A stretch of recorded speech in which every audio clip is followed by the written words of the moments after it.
Hello, xin chào tất cả các bạn đã quay trở lại với kênh của Văn Học Vlog. Và hôm nay tiếp tục với cái series học Vlog, tức là làm YouTube. Và mình sẽ chia sẻ các bạn một trong những cái phương pháp mà chúng ta thường khi các bạn làm YouTube chúng ta sẽ phải làm. Đó chính là liên kết tài khoản YouTube với tài khoản Google AdSense. Và hôm nay mình sẽ hướng dẫn các bạn thử liên kết tài khoản YouTube với tài khoản Google AdSense như thế nào nhé.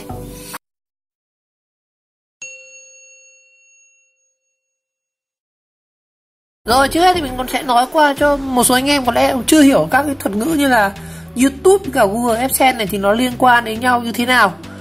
Chúng ta hiểu đơn giản như này, YouTube là một công ty họ chuyên làm up nền tảng là chúng ta up video lên, người dùng họ up video trên YouTube lên. Và YouTube có thu nhập từ đâu? YouTube có thu nhập chính là 100% là thu nhập từ quảng cáo, từ các nhãn hàng hoặc là từ các cái đơn vị mà họ thuê quảng cáo trên nền tảng của YouTube. Đơn giản là khi các bạn xem những cái video ở trên YouTube này, đây ví dụ nó đơn giản khi các bạn xem các cái video ở trên YouTube như này, thì nếu các bạn chúng ta sẽ có rất nhiều nền tảng các bạn có thể xem được video, đúng không?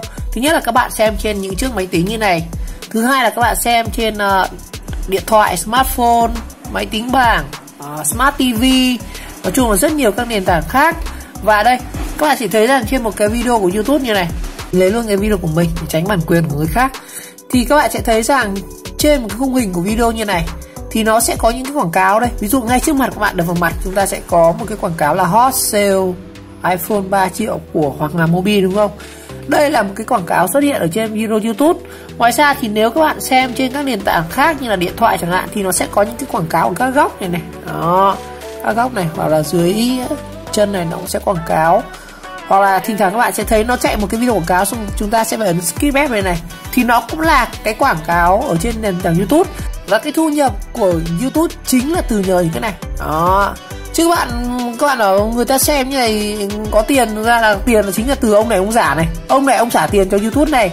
Nhưng mà khi các bạn làm YouTube thì cái hình thức mà thanh toán cho các bạn YouTuber, ví dụ như của ông Văn Hóng này, thì không phải là YouTube họ trả trực tiếp cho ông Văn Hóng này, mà qua một công ty khác, đó chính là Google AdSense. Đây, và người trả tiền cho YouTube chính là công ty này. Nó là một công ty độc lập nha anh em. Thực ra là YouTube, Gmail hay là Google AdSense hay là có một số các cái nền tảng Google cộng ấy, thì hay là Google Drive thì đều là thuộc là một công ty mẹ là công ty Google, nhưng mà họ chia thành những công ty con. Và Google AdSense này là một công ty chuyên bán các cái quảng cáo, tức là họ sẽ là đơn vị ở giữa nhận quảng cáo từ các cái nhãn hàng này, từ các người có nhu cầu muốn quảng cáo sản phẩm, nó rất nhiều các anh em. Đó, thì cái Google AdSense này nó không chỉ nó tồn tại ở trên cả nền tảng của YouTube mà nó tồn tại trên cả nền tảng web.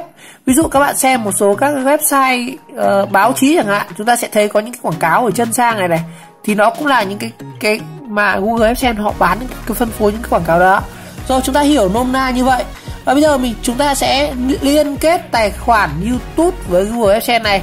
Ở đây mình đã mượn được hai cái tài khoản, chúng ta thử nghịch xem là như nào.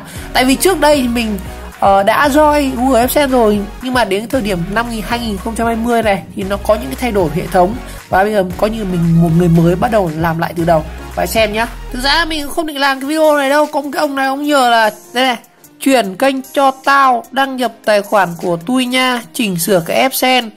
Nó cứ báo xóa tài khoản mà không biết tài khoản nào. Và ông cung cấp cho mình cái địa chỉ của cả kênh YouTube và Google AdSense, thì chúng ta thử nghịch thử xem liên kết hai cái tài khoản này nhau nhé. Trước hết là mình sẽ đăng nhập.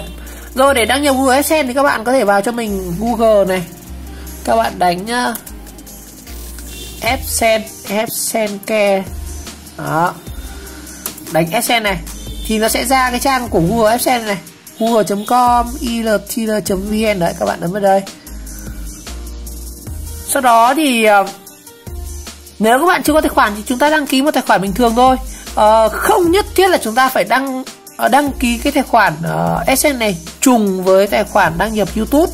Các bạn có thể đăng nhập một tài khoản Google AdSense hoàn toàn, hoặc là đăng nhập cái tài khoản, tạo một cái tài khoản YouTube hoàn toàn khác nhau. Nhưng mà rất nhiều người họ sẽ làm ngay cả như mình, là link chung một cái tài khoản AdSense này với tài khoản YouTube. Thực ra cái này trùng thì cũng không sao. Trong một số cái trường hợp mà nhiều tài khoản YouTube dùng chung một tài khoản Google AdSense thì cũng được các bạn. Đó. Rồi để đăng ký AdSense thì các bạn có thể ấn vào đây này. Đây mình thử hướng dẫn luôn cho anh em chi tiết là chúng ta đăng ký trước. Sau đó thì chúng ta sẽ đây.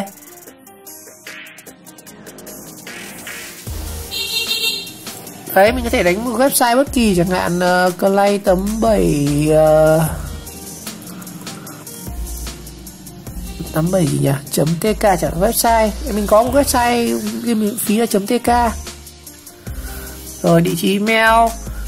Đấy chúng ta có thể là địa chỉ email. Đấy. Đánh chính xác địa chỉ email các bạn nhé. Chúng ta phải có địa chỉ email chúng ta mới đánh được Google AdSense đó. Đấy. Đấy, xong rồi lưu tiếp tục thôi.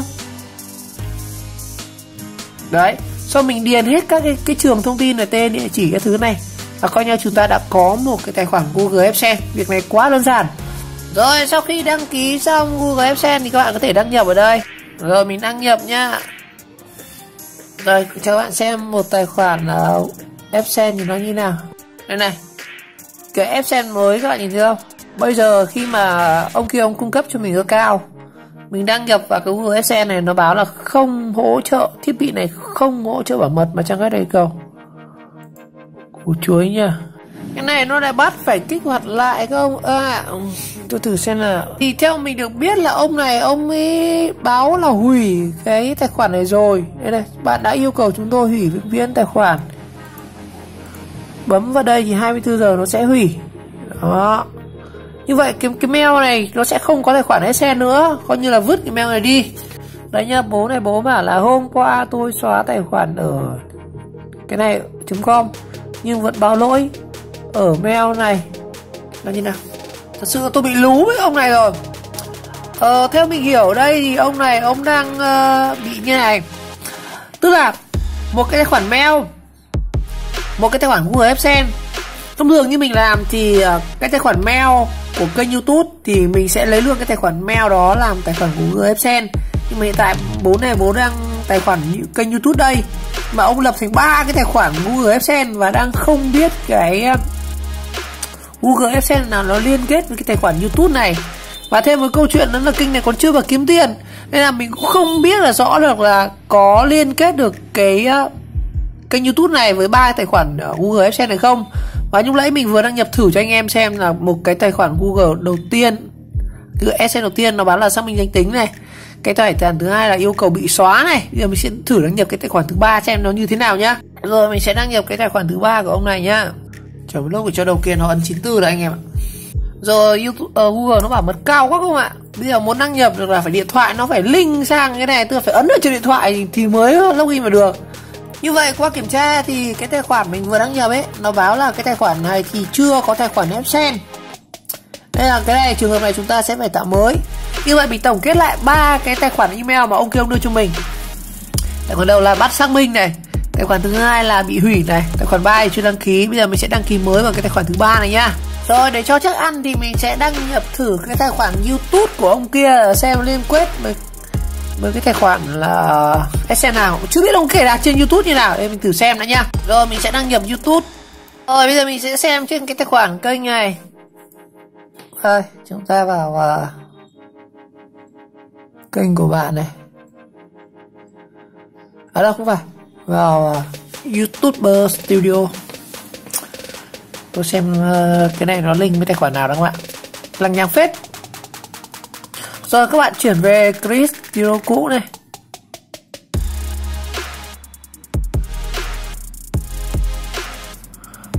Rồi chúng ta vào kênh này. Mình biết là kênh này đang bị tắt kiếm tiền. Kênh này bị tắt kiếm tiền rồi thì làm sao mà có thể liên kết được với tài khoản AdSense. Lại đánh đố nhau rồi anh em. Đây này, kênh này, kênh của bạn này đã bị tắt kiếm tiền rồi. Nếu kênh YouTube của bạn tắt kiếm tiền, đây, chắc là do vi phạm một cái chính sách gì đấy.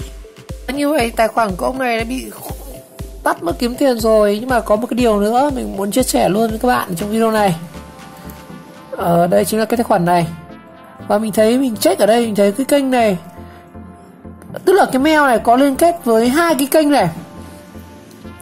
thì nó sẽ xảy ra một câu chuyện như này. Đây có một kênh nữa này, một kênh là 2.600 sub, một kênh là mới tạo hay sao. Kênh này đây có một kênh nữa, kênh này chỉ có 1 sub thôi này. Đây là cái kênh này. Đây, thì mình check sang kênh này, rồi mình sẽ chia sẻ luôn anh em là cái câu chuyện này nó như nào. Bỏ qua này.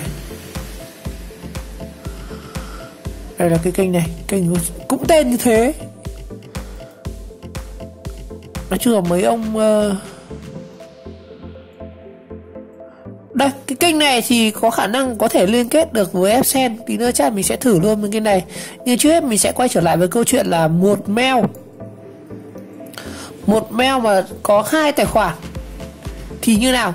Thì theo cái kinh nghiệm của mình, và cũng thấy rất nhiều anh em làm YouTube lâu năm có chia sẻ, tức là như này. Nếu mà trường hợp chúng ta một mail này, chúng ta tạo thành 2 kênh như này, thì trường hợp cái kênh trên này là kênh chính đúng không? Một kênh chính, một kênh phụ, thì nhiều khả năng là nếu một kênh của các bạn bị chết đa dịch vụ chẳng hạn, thì nhiều khả năng là cái mail này nó sẽ là mất luôn cái quyền là truy cập Google. Rất nhiều anh em ngày xưa bị khóa kênh ấy, thì cái trường hợp là cái mail này bị một cái kênh của YouTube mình bị khóa không, thì cái mail này nó sẽ bị cấm là truy cập dịch vụ của Google chẳng hạn, thì dẫn đến là cái kênh sau này của bạn cũng sẽ tự khắc là chết, hoặc là cả một cái kênh sau nó sẽ chết, một kênh chết cái tất cả cái chùm nó chết hết. Nên cái kinh nghiệm của mình muốn chia sẻ ở cái video này là nếu các bạn lập kênh kiểu này thì tốt nhất là cứ một mail một kênh cho mình, chứ đừng kiểu làm tắt như này, tức là một mail mà tạo thành nhiều kênh. Nó mà chết một kênh cái mail này nó bị đa dịch vụ cái là tất cả các bạn không thể truy cập được kênh nào luôn, là chúng ta sẽ mất trắng cả chùm luôn. Rồi, bây giờ quay trở lại với cái câu chuyện là liên kết cái kênh YouTube này với Google AdSense. Thì đây, cái kênh ông này nhờ là cái mail kia, thì kênh này đã bị tắt kiếm tiền rồi. Và bị tắt kiếm tiền rồi thì không thể làm gì được, có chăng là trừ 6 tháng là chúng ta kháng cáo các thứ lại. Bây giờ mình sẽ thử kênh một sub để xem như nào nhá. Đây, đây, đủ điều kiện bật kiếm tiền này, chúng ta ấn vào bật này.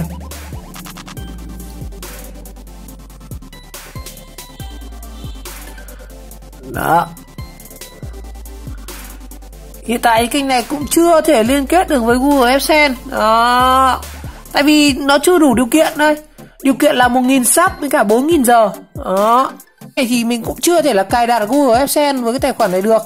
Nên bắt buộc là phải điều kiện cần là chúng ta phải được một cái kênh nó đủ điều kiện. Đó.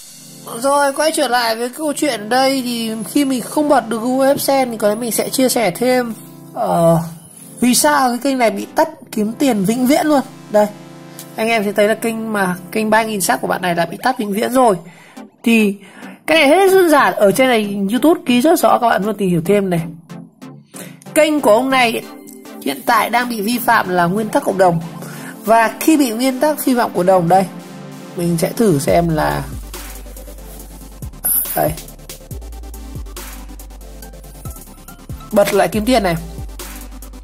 Có một nguyên tắc vàng mà YouTube ghi rất rõ đây, tức là những cái trường hợp sau sẽ bị tắt kiếm tiền vĩnh viễn. Hãy lưu ý chữ vĩnh viễn nhá. Có một số kênh là bị tắt kiếm tiền là chúng ta vẫn có thể được cái thời hạn là chúng ta bật lại khoảng 6 tháng. Nhưng mà hiện tại kênh này đang bị tắt vĩnh viễn rồi. Và cái nguyên nhân của nó thì nó có những nguyên tắc này. Ví dụ như bị nguyên tắc cộng đồng này, bị bản quyền này, đó, hoặc là chúng ta sử dụng auto kick. Nên bây giờ cái trường hợp này thì mình đưa ra lời khuyên với cái kênh này là chúng ta sẽ phải chờ ít nhất là 6 tháng. Chờ 6 tháng thì mới có khả năng có thể là đăng ký lại được. Mới có khả năng đăng ký lại được thôi nhá, chứ không phải là bật được kiếm tiền đâu. Mới có khả năng đăng ký lại được. Và sau khi chúng ta đăng ký, chúng ta sẽ phải chờ xét duyệt. Chờ thêm bao nhiêu tháng nữa thì chưa biết. Thành ra là trong video ngày nay thì cái việc mà liên kết với tài khoản Google AdSense thì mình không thực hiện được. Là do kênh này bị 2 yếu tố. Thứ nhất là kênh này bị tắt kiếm tiền rồi. Và cái thứ hai nữa, mình thử sang một kênh khác thì kênh đấy thì là chưa đủ điều kiện bật kiếm tiền.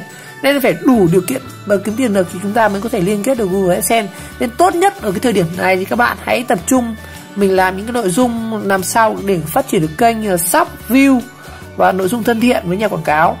Thì ở video sau thì mình sẽ cố gắng tìm một cái kênh nào có khả năng bật được kiếm tiền ấy, thì mình sẽ hướng dẫn các bạn cách bật Google AdSense. Rồi, cảm ơn các bạn đã theo dõi video clip ngày hôm nay, và nếu thấy video hay và ý nghĩa thì các bạn nhớ like, subscribe của kênh chờ đón video tiếp theo. Tiếp qua cái hướng dẫn ngày hôm nay thì chưa được trọn vẹn lắm, tôi mong các bạn thông cảm nhé. Ok, xin chào, gặp lại.